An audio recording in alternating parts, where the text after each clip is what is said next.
நாம் வெறும் பெரிய ஜனநாயகம் அல்ல, நாம் ஜனநாயகத்தின் பிறப்பிடம்.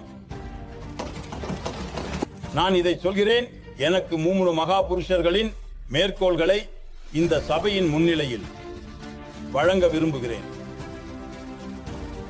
ராஜசி சோமதாஸ் ஜி அவர்கள் கூறியதாவது, நூற்றாண்டுகளுக்கு பிறகு எங்கள் நாட்டில் மீண்டும் ஒரு கூட்டம் அழைக்கப்பட்டுள்ளது. இது எங்கள் மனதில் நமது மகிழ்ச்சியான கடந்த காலத்தை நினைவூட்டுகிறது. இரண்டாவதாக, நான் டாக்டர் ராஜா கிருஷ்ணாஜியின் நீதிமன்றத்திற்கு செல்கிறேன். அவர் கூறியதாவது, இந்த மகான் நாட்டிற்கு ஜனநாயக அமைப்பு புதியது அல்ல. எங்களிடத்தில்